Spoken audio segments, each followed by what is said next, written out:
Today I'm Dana and we're doing another body doubling video because I need to put my laundry away. I don't want to let it get as bad as it did last time, so we're doing it now. It's really warm and now I'm out of breath just from climbing over it onto my bed. Like, what the shit. Ugh. So for anyone new, what's going to happen here is I'm going to chat some absolute bollocks. Is bollocks a swear word? Was that too early into the video? But yeah, I'm gonna do that. And you can do whatever the fuck you want. I need to do this. So it's gonna be fairly inane chatter that's not particularly interesting and that you don't need to be paying attention to. So if you wanted to, you could choose to do something alongside me, but you don't have to. We're not trying to trigger any like PDA stuff going on. And there's no pressure, but if you've got something you've been trying to get around to, now is the perfect time to just have 20 minutes where you can have me on in the background, you don't have to think about it, and you can just do your little thing, and it's done then. There's something in my pocket. As always, I don't actually have an awful lot to talk about. I don't live an overly interesting life.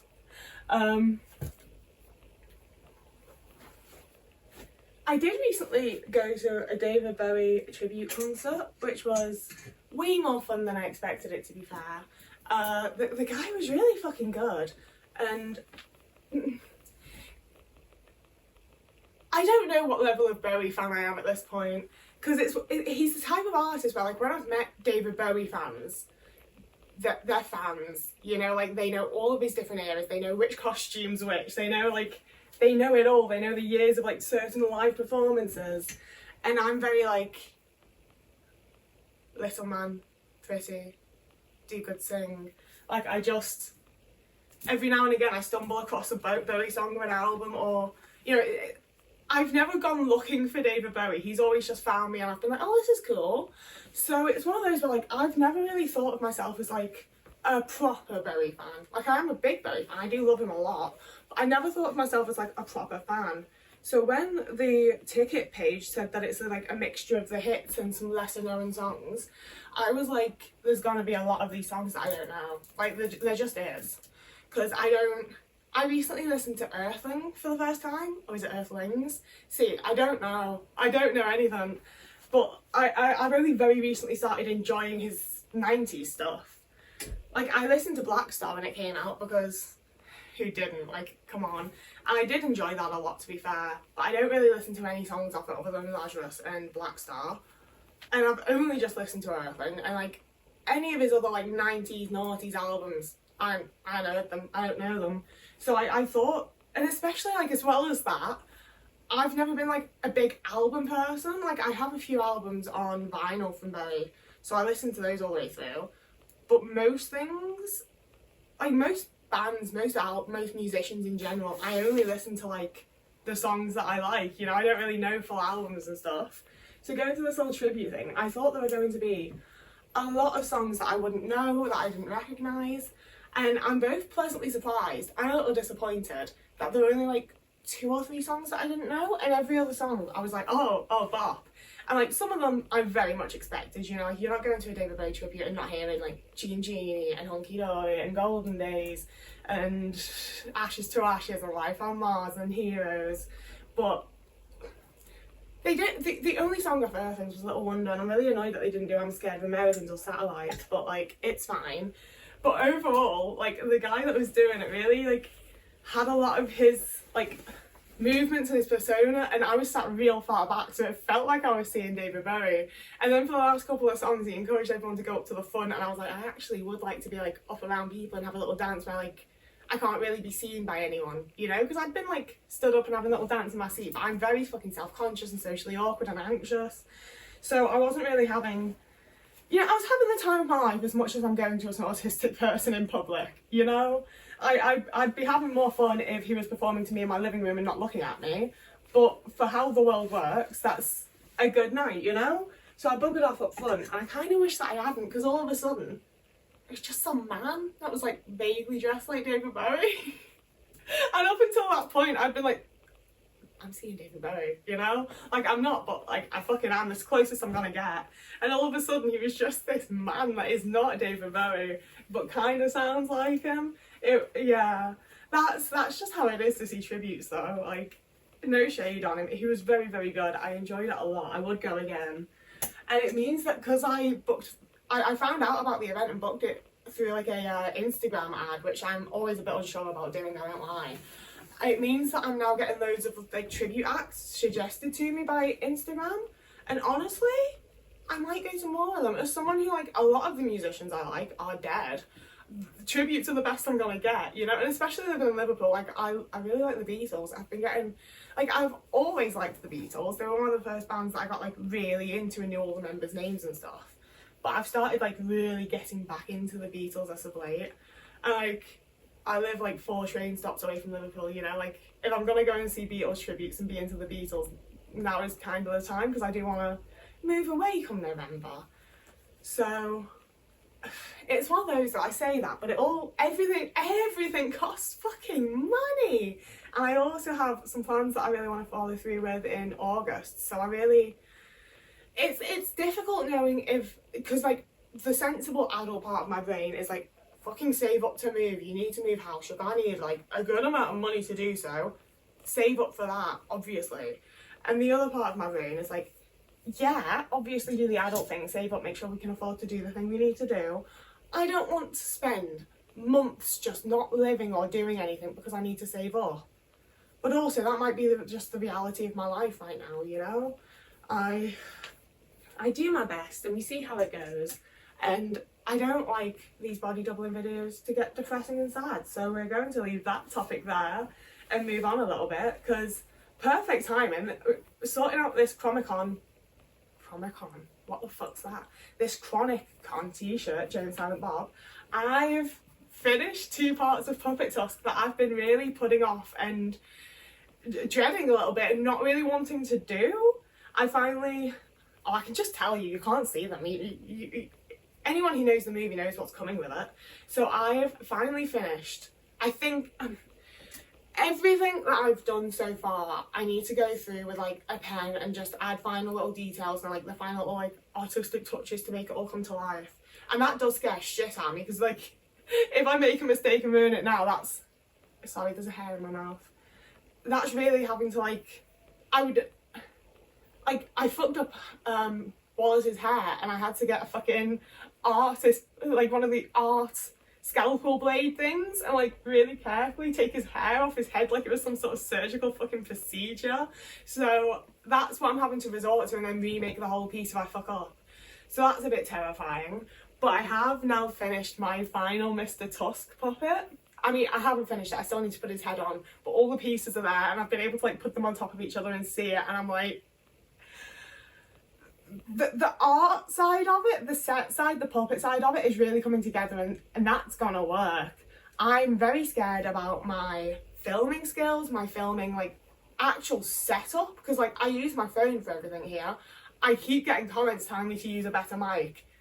Buy me one. I don't mean to be a bitch, but genuinely, I'm working with what I have because I don't have any fucking money, and this is all I've got. I have my 2020 fucking iPhone. Like, buy me a new phone, buy me a new microphone, buy me a new camera. If you want things to be better, so do I. I can't afford to make it better. So I'm working with what I have, and I'm gonna have to do the same for Puppet Tusk, but I also, like, I care about these videos in the way of, like, I care about the content, you know? I want them to be helpful, I want them to be relatable, I want people to, like, I don't know how much I really think about people's reactions to them so much as I think about, like, I want it to be authentic and a genuine representation of who I am as a person, because I don't feel like that many people get to see it because I get so anxious and, like, around actual real people. This feels like the only way that I can actually be like, I'm a person with things and thoughts and feelings, and this is the only way that I can really like be that, because I can't be that in front of most people. You know, like, it very much, I care about the content. Would I like the video quality to be a bit better and to not have to like try to really carefully edit out the weird little fucking glitches that my mic's picking up that don't exist in the life that I'm living? Yeah, I would love that to not be the case. I'd love to be able to give you like fucking 4K with like perfect audio. I can't. And I don't think it matters, you know. Like, I think the people that want these videos and want to watch them and everything, I think you're gonna watch them whether they're like this or whether they're in like 4K full production, because it's about the content. But when it comes to Puppet Tusk, like, it is obviously still about the content, because I've made this bitch with my blood, sweat and tears, but also, like, it's not my story.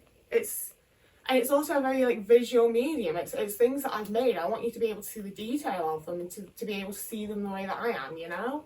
So I am a bit concerned about filming that in low quality. But, like, if I could afford a better camera, I'd have already bought one, you know? So I'm really not sure what I'm going to do with that. I don't know if... Like, there are some, like, art collectives around near me. I'm thinking I might reach out to and be like, can I borrow a camera? Does anyone have a camera I can borrow? I'll come to you. Like, I'll do it in your space. I don't even need to, like, leave with the camera. I don't know. I don't have a community. I don't have people around me. And I am also quite nervous about how I'm going to be able to, like, do it all, because like even with, like, the first scene with Wallace and Teddy, they're going to be talking back and forth, and I'm quite concerned about being the person doing both puppets and filming and doing the voices. So I really do need to figure it out, and I think what I'm going to do is write my script, do all the voices and do all of, like, the audio for it, and I do have a little bit of music planned. So that's my current, like, how I think I'm going to do it. And then I'll be able to play that while I'm doing the puppets and just make sure I get each shot. And I can obviously also, like, do some, like, establishing wide shots and then go close up for actual discussion and go back and forth like you would in an actual scene. So I don't think it's, like, impossible, but I am nervous about it, and it is very much on my mind, and something that... See, that's the thing with a lot of, like, creative projects for me, is that, like, it is all in my head, and I sort of need it to all be in there, and I think about it a lot, and then I do it. And I've kind of hated that about myself, to be honest with you, because back in the day when I was working at the video shop, half of that was also a TV studio, and my boss was a journalist that was also running that, and I really admired him. I really looked up to him in a lot of ways, and in a lot of ways I was very right to, because, like, I was writing for him on a website as well, and he was giving me constructive criticism, and it absolutely made my writing better. I learned a lot from him, even though it all, like, went to shit in the end. You know, I still wish that it hadn't gone to shit. I still wish it continued being a nice situation. I really feel like I learned a lot from there, and I would have continued to if it hadn't all fallen apart. But he was forever telling me, like, you can't do it like that. Like, you need to have a plan. You need to have things written out. You need to, like, show what you're doing. He told me once, like, but you don't just have it all in your head. And I was like, I do though. Like, I do. It's already in there. And I've felt a bit silly about that for a long time. And, like, no, I do need to, like, learn how to get it out, and I need to learn to do this, and I need to do things properly. And then when I saw Kevin Smith at Comic-Con, I went to the talk that he did, and, like, the talks people do at Comic-Cons to the whole room, and he talked about how, like, the vast majority of his writing happens in the car, because he just thinks about it all, and then, like, once it's all planned and he knows what he's doing and it's all written, is when he actually, like, types it out. And I'm like, okay, so it is alright for me to spend, like, 6 months just thinking about a project a lot, because then the whole thing is there, but I do still need to learn to actually, like, type it out and have it. See, that's the thing though as well, I don't really feel like I do, because Kevin Smith needs to do that, because he's gonna have, like, 300 people come in to help with, like, filming and doing this and doing that and all the different actors. But I was like, for this, it is just me, like, no one else needs to know what the plan is. So I don't know, maybe I'm alright with it. I'm not too sure what else to talk about, to be honest with you, because I've just been sweating, like, it's just been too hot, and I've just been doing my little paper crafts, and I've been enjoying that a lot. And I would like to be going out a bit more and doing more things, but I've been going for little walks and entertaining myself, and, you know, everything has been much worse, so I'll take it. I'm okay with, like, this little place that I'm in right now.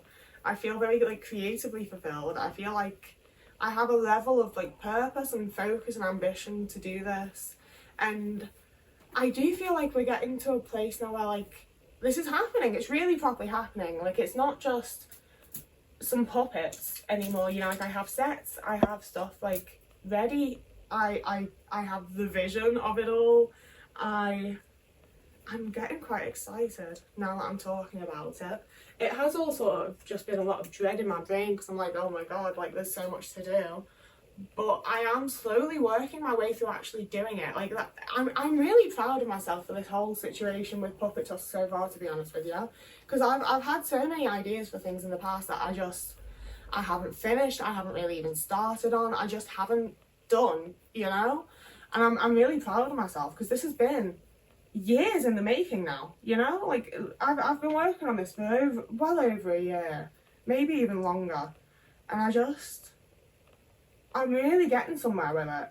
And especially when I moved and my original puppets got ruined, that's the kind of thing where I spent a really long time, like 3 years, trying to record music on my ex's Studio One computer thing, and it never fucking worked.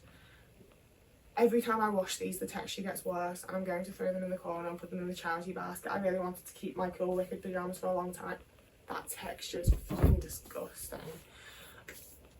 Oh. I don't know what, yeah. And every time I would get so far and I would make sure that I was fucking saving it. I'd be clicking the right buttons. Like, I tried so fucking hard, and I'd go back to it and it would be corrupt. It wouldn't be the stuff that I recorded. It would save the takes that I'd actually deleted. Like, just, I don't know what it is with me and technology, but every time I've ever recorded music, it just went wrong. It just hasn't done it, you know? And it's the kind of thing where, like, I'd have put all this work in and written this song, and I have all these ideas, and as soon as that happened, I'd be like, fuck this. Like, I can't do it again, you know? And my ex at the time would be like, oh, you can't be arsed now. And it's like, it's not that I can't be arsed, it's that I've done this. I don't want to do it again. I was perfectly happy to do it the first time. I don't want to have to do it again. Finger, it suddenly really hurts. I don't know why. It looks like it's getting really bruised. I don't know why. I haven't hit it on anything. What's happening? Yeah, it's getting a bruise. I don't know why, and it's like really sore. I was gonna say it's got a bit of bump to it, but it doesn't. I'm just gonna carry on putting my clothes away and pretend that's not happening for now. Oh, I do vaguely feel like my body's falling apart, and it does occasionally make me feel, oh my god, there's this film that I watched in like 2016, and I want to say that it was called like Necronomicon or something. Like, it definitely had like necro in the title, and it was about, I think it might have been French or French Canadian, and it was about a woman that, like, I don't even remember if she had something happen to her, if she just woke up, but she was literally just like alive but rotting.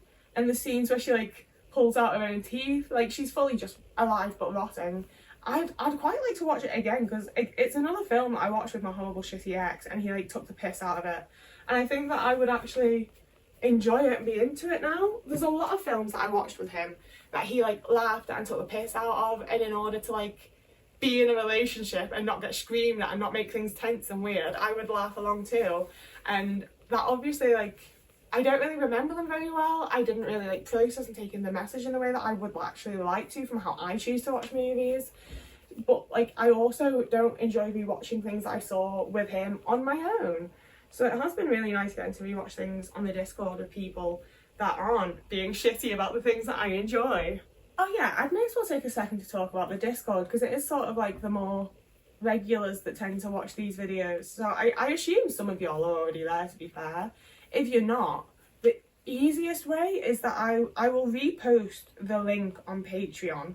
So then if you sign up, there is a free membership option. I think you should be able to see the link from doing that, as well as if you like pay me, because you don't have to pay me. But also if you message me on like Instagram or TikTok, or I have accounts in various places. If you message me and ask for the link, I will just give it to you. As always, over 18s only, please.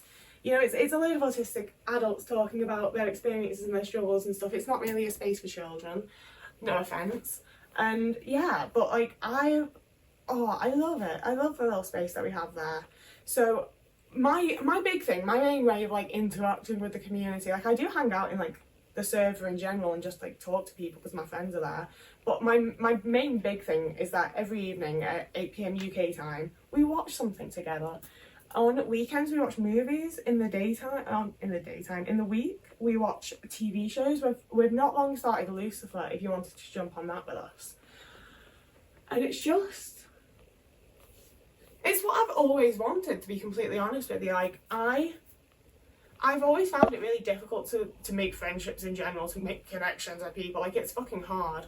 And I've always found it just as difficult online as I do in real life. Like, I'm not someone who's really had internet friends as such, you know. Like, I was on Tumblr for like, I want to say I've had my Tumblr account for like 16 years at this point. Like, I've had my Tumblr account a long time, and as a teenager I was on it daily for like most of the day.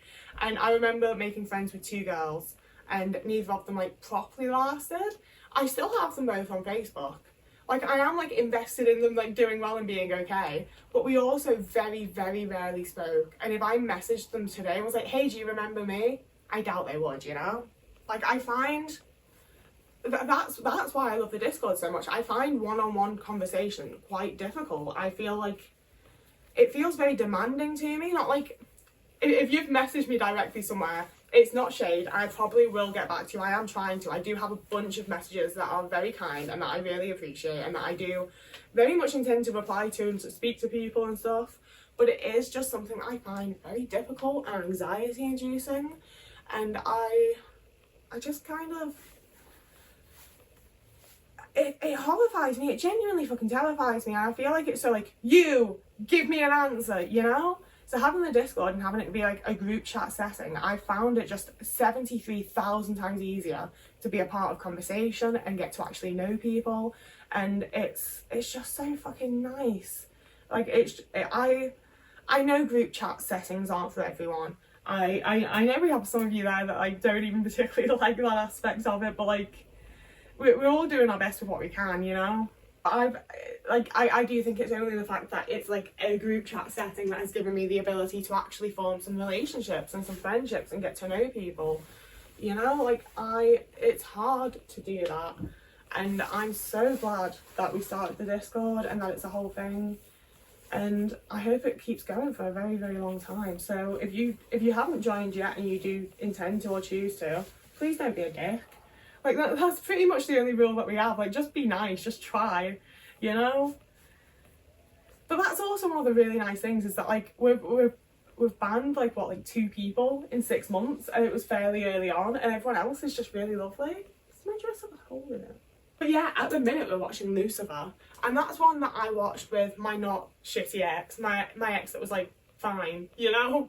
But it was her absolute #1 all-time favourite show, and we didn't fucking finish it before we broke up. So I watched like, I'm not even sure how many fucking seasons of it there are, but I think I had like 5 episodes left before finishing the show. I just didn't, because it was the thing that we were watching together. So once we broke up, I was living with my housemate, and he was like, let's watch these things together. And we watched like Twin Peaks and The Last of Us and stuff, because men always have to watch what they want to watch. It's so fun being with a man. Sorry, I don't mean to be a man hater. Like, there's men in the Discord. I'm friends with some men, okay? Like, I have a man that's a friend. Like, I don't hate all men, just most of them. So if you don't want to be one of them, be better. Like, that's not really on me, that's on you. I can't believe that I've actually paired up all my socks. This is, wow, look at me go. That's all for my socks in matching pairs. Oh. That's made me feel genuinely accomplished, guys. Like, I'm 28 years old, there's people my age having babies and getting promotions, and I'm like, all my fucking socks are paired. I never know where to put this shirt, because I wear it both as a shirt and as pyjamas, depending how I feel at the time. I'm pretty sure it's from the 80s because of the label, and it reminds me of Jean Hunt, so I like, sometimes I want a little Jean Hunt in my day-to-day, and sometimes I just want my little sleep shirt. So I think I'm going to hang it just to help with the creasing in case I do want to wear it as an actual outside clothing thing. But I do mostly wear it as pyjamas, I don't lie. And I think I look good in it, to be honest with you. I like it. Obviously, it's a shirt that I own. I've been to the cinema quite a lot recently. I think it's within the last 2 weeks that I've been to see 28 Years Later, Hot Milk, and The Salt Path. And I've gotten really fucking lucky because I also went to see The Monkey, and I also went to see The Woman in the Yard, I think it was called. And obviously I also went to see Doctor Who in the cinema. I've had a string of seeing like really fucking good shit in the cinema. But like every single Hot Milk, I was in a cinema completely on my own. It was perfect. The Salt Path, there was one other guy like a bit further down, and it was just some old man. Like he sat and watched the film, you know, like zero issue. When I went to see 28 Years Later, which I was actually incredibly fucking excited about because I watched 28 Days Later, like when I was real young, like probably younger than I should have been watching a film like that, because Christopher Eccleston's in it. I was like, the Doctor, and he was like, I promised them women, and I was like, the Doctor. So I was really, I've been waiting for this. I've really fucking been waiting for 28 Years Later. I was really fucking excited. And along the road from me, I always sit on the back row because I like move around and stim, and I don't want someone sat behind me having to watch me fucking bounce about. So I sit on the back row. And there was a couple further up from me, some like old couple that should have known better. She's going through her fucking shopping bag, her plastic shopping bag, just mid-movie, pulling out fucking packs of chocolate and packs of crisps, just making so much fucking noise, checking her phone. And then at one point I was like, fuck, is she okay? Because she was making this like death rattle fucking sound. Like I thought it was in the movie, I thought it was a zombie sound. And then I was like, is this surround sound? And then I was like, it's her. And I was like staring at her because I was like, is she okay? Like she's old and it's hot. Like, is she all right? She was asleep. Why are you going to the cinema to sleep? Go home. Stay at home. You're not even there for the film. And I wouldn't mind either. But it was fucking boiling in there. Like the air conditioning wasn't even fucking working properly. Like I would have kind of had a degree of like, oh, well, you're an old person and it's really hot and you just want out the heat for it. You weren't even out of the heat. Go home. Fucking sleeping. And also, when she was going through her bag and pulling all sorts of fucking shit out and making like the loudest fucking racket in the world, it was right in the middle of the emotional scene with his fucking mother. That was the closest I've come to saying something to someone. I don't want any sort of conflict or confrontation. I don't want anyone to speak to me. I don't want to have to speak to anyone. Why the fuck are you doing that? And she, like I say, they were old. Like, I'm not like, you know, I'm 28. I'm not one of these people that looks like a 35-year-old who's like, old person. Like, they were decrepit. They looked like they might melt. They looked made of wax. They were old people. They should know fucking best. Like, surely in your, like, you remember the first film coming. Were you looking at that fucking train coming at you like half asleep?